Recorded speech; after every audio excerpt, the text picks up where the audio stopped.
Intro music. Come on in. A star for the ages for Tony Gwynn, number 3,000. And the ball game is over. The series is over. Welcome to Slam Diego.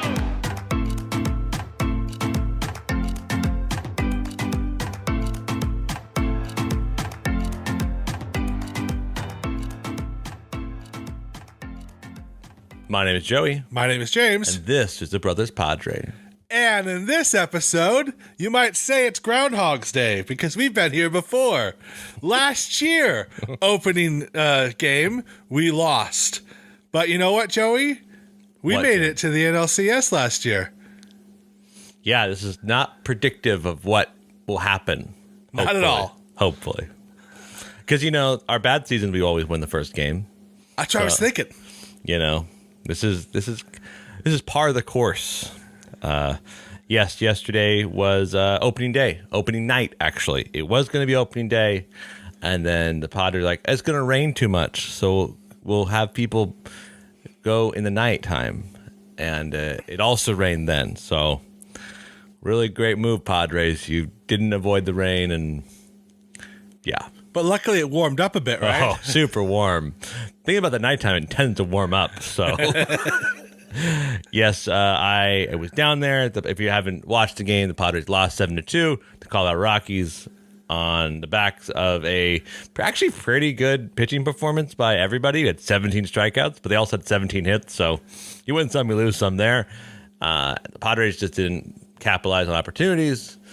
And Nabil Crismatt and Domingo Tapia decided to not throw pitches on the edge and right down the middle, and that's the difference in the game. Is Domingo Tapia and Nabil Crismatt gave up 3 home runs shared across one another, and yeah, it was. I was there last night. I'm gonna get on a little soapbox here for a second. I planned this day to go. I have a parent of 2 young children.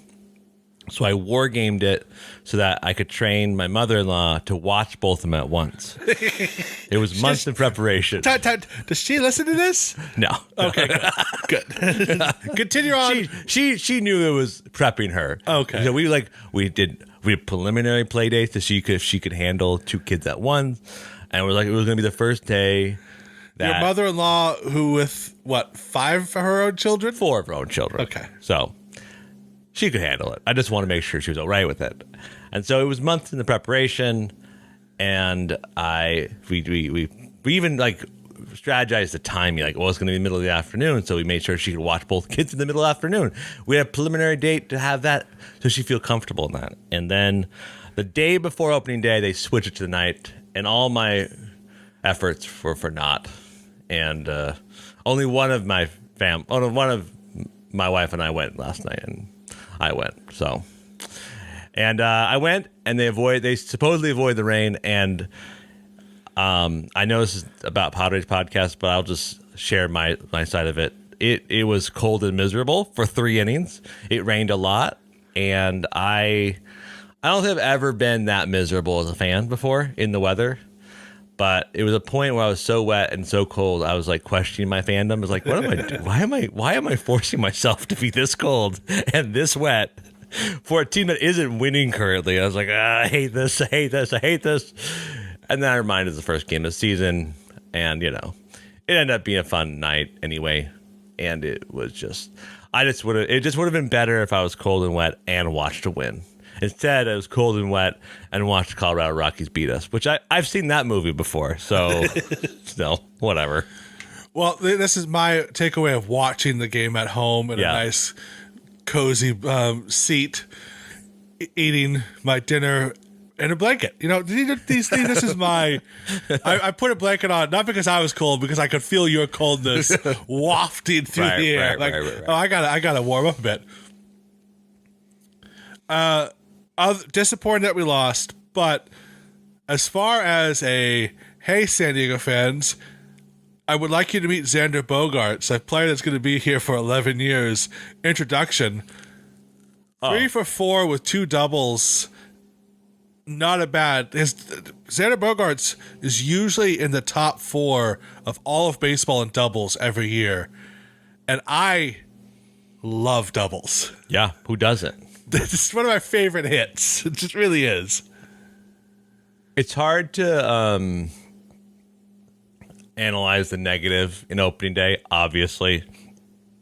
Robert Suarez literally blew the game last year, hit someone in the face, or didn't hit him in the face, hit him in the shoulder, and blew the game. Robert Suarez then proceeded to have like an incredible postseason, After that opening game, again, he blew. He just the Diamondbacks beat us because of Robert Suarez last year's opening game. And then at the end of the season, Robert Suarez is in the top 10 best relievers of baseball. Yeah. And MLB ranked him as one of the top 10 best relievers in baseball, up there with closers. So, yeah, things turn around in 162 games. I think the positives I also saw was being there and just seeing how aggressive Trent was. Trent was so aggressive at the plate. And, I mean, dude hit a double and then also hit the ball everywhere. 3 fly balls. I thought I'm really happy to see that he kept his approach from the postseason and spring training into, and yeah, it just, besides that, it's just like, it's so hard to make judgments, but it does make me excited that Xander settled in immediately and to see Trent be settled in. Yeah, it was nice. It was good to see. Again, Soto went for 0 for 3. Cronenworth didn't get a hit. So that's disappointing. But again, game 1, it's really hard to judge a season by game 1. I know there's people who are judging the season. But remember, the Astros lost yesterday too. Yeah. Jacob deGrom had his worst outing of his career. So don't judge a season by the cover page. I feel like also Blake Snell, actually, I felt pretty well for Blake Snell. He's still very frustratingly threw way too many pitches. Gets to 0-2 or 1-2 and then gets to 3-2 almost. Like, can't put away people. But I feel like it's not his fault his ERA is going to be so bad. Right? Because Nabil Crismack came in and just was that. I mean, Nabil Crismack couldn't throw anything over 90 miles an hour. That's really bad. It was really bad. And so it's just, I think that in some ways, like the only path forward, how can I say this? The only way forward is to progress. Like we're going to learn from this and get better and better. And I think I think Blake's going to do well if his approach gets tightened up.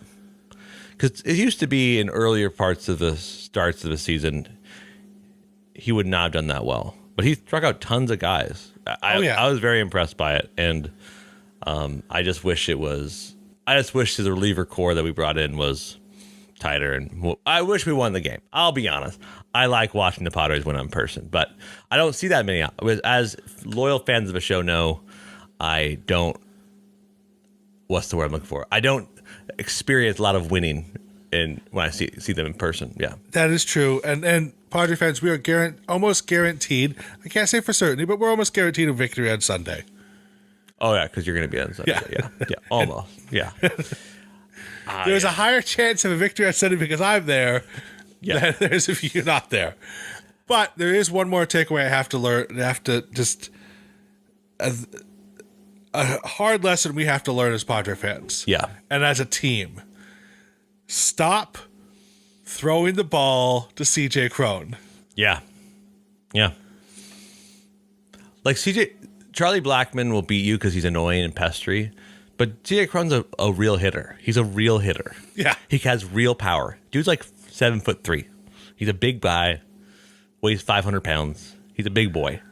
Don't float pitches down the middle to him. Yeah, I know. And just, he went 4 for 4 last night.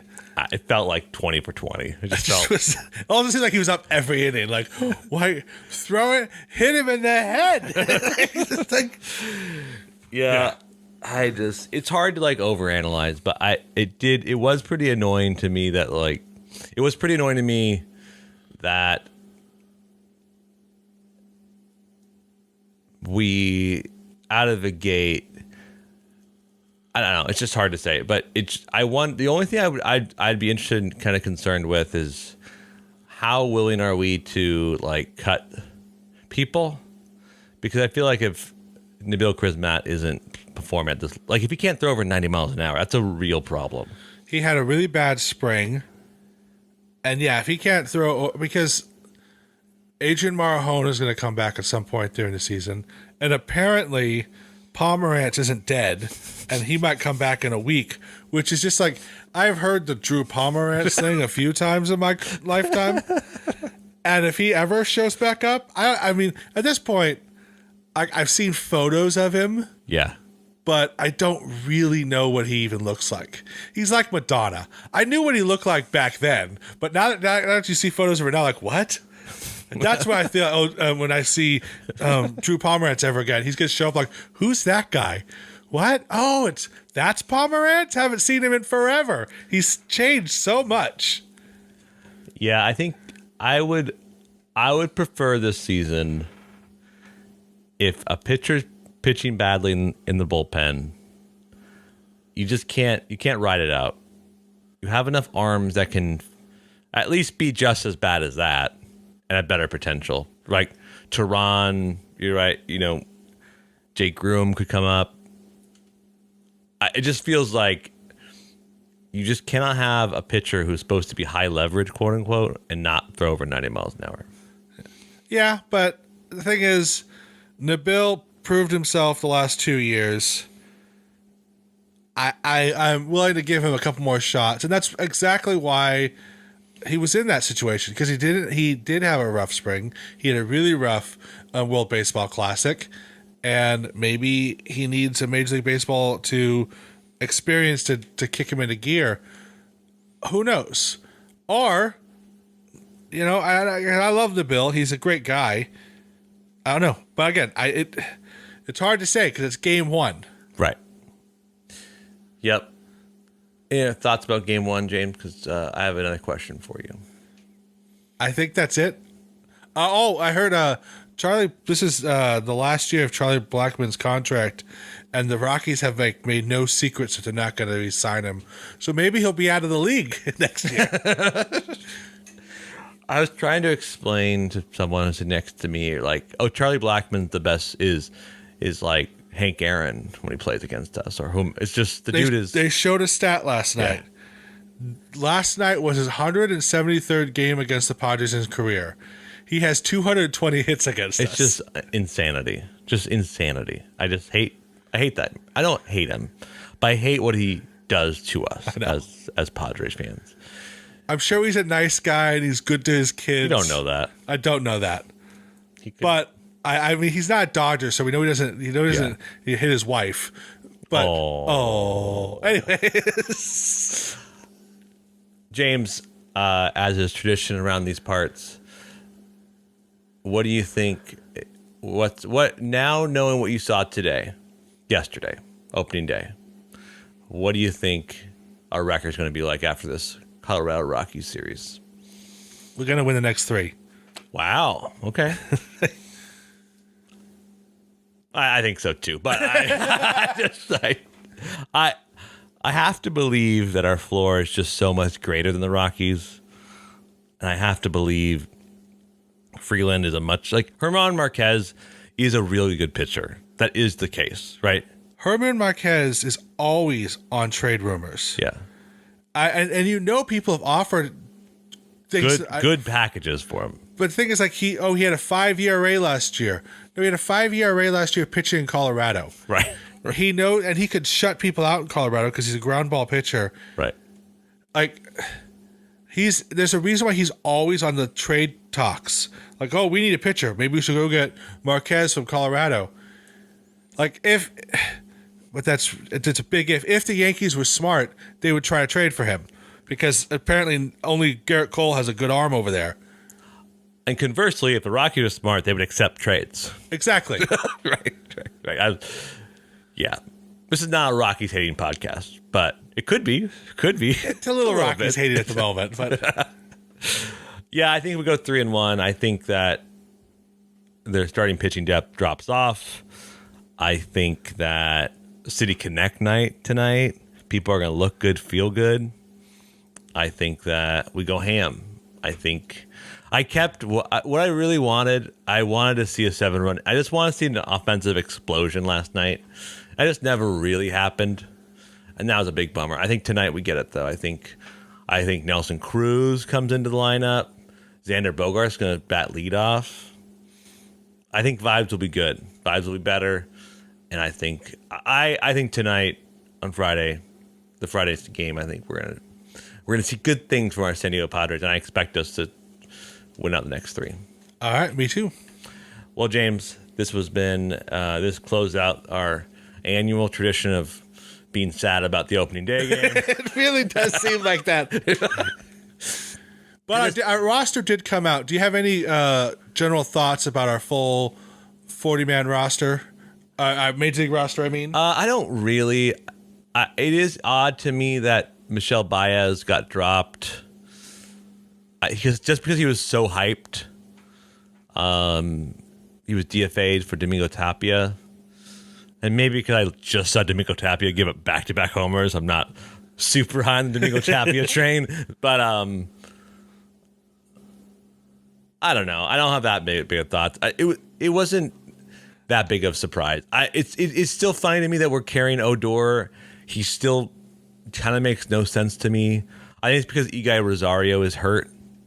He's on the 6-day IL. Otherwise, we'd have Eguy probably on their backup infielder. I think as Odor as we need to cut somebody on the 20th when Tatis comes back. Right. And we just need to fill it. But basically, the roster that came out, none of the names that are on our team are not unexpected. Right.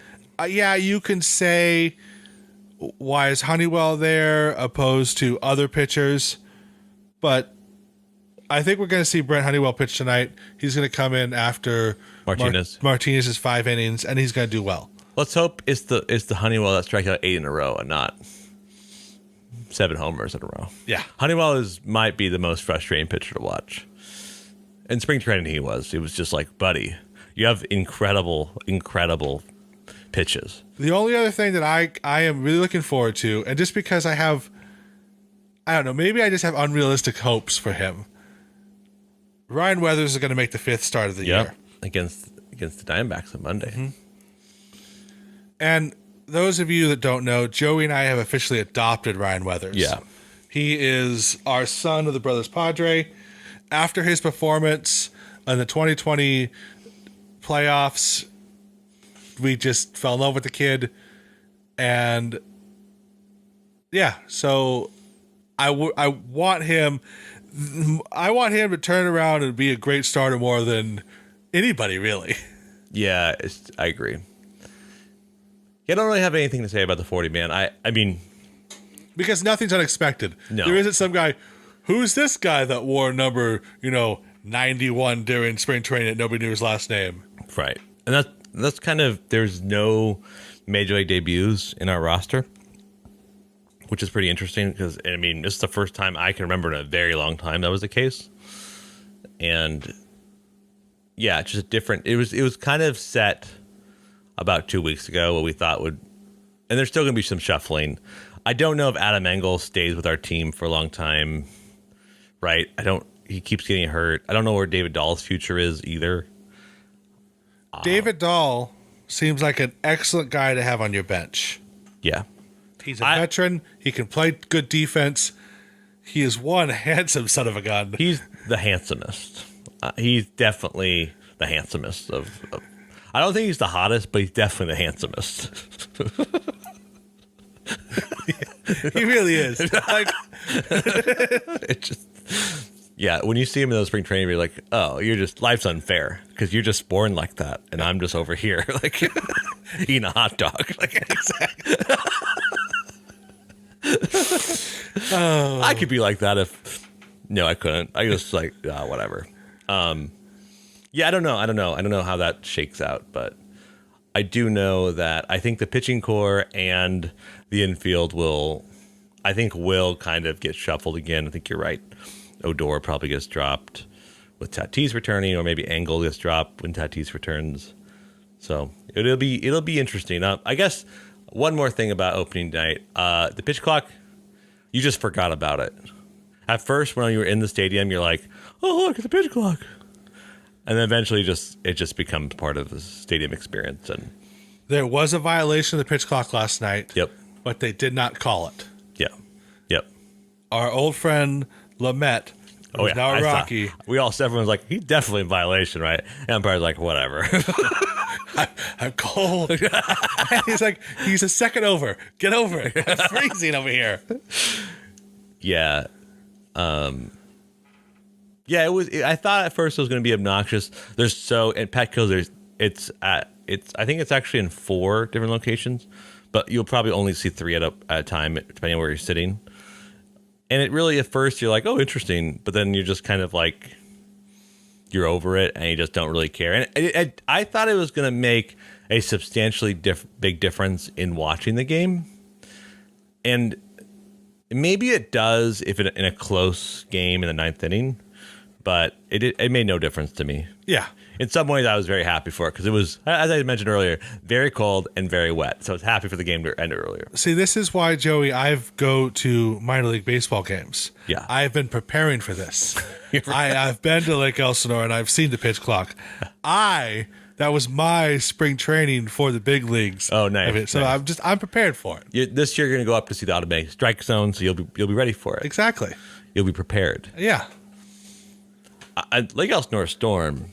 That could be some fun baseball. If Ethan Salas somehow ends up being a Storm this year, which would be insanity. I'm going to watch. I'm going to see a 16-year-old catch. That's insanity. Yeah. Last time I was at the Lake Elsinore Storm, I almost saw a man get killed. It was the scariest play I've ever seen in baseball. I don't remember the guy's name for the other team, but he got a hit, and the bat sawed in half. And it just spun like a sigh through the air. And the Storm third baseman was grabbing the ball, and he clearly didn't see the bat coming towards him. And the whole crowd, all 1,100 people in the crowd, all went. And then he got the ball, and he had the ball went foul, and the sharp part of the bat just nicked his jersey, and he was fine. Scariest moment I've ever seen in a baseball game was at Lake Elsinore Storm. That's awesome. Not awesome. It's awesome to be them. It's awesome to be at the moment and know no one died. Yeah. Well, it's just one of those moments that just having 1,100 people go all at once, it's just a shocking little thing. Yeah, that's funny. Well, James, we'll be podcasting again at the wrap up of the Colorado Rockies series. Until next time, go Padres. Go Padres. And there it is. Oh, doctor, you can hang a star on that, baby.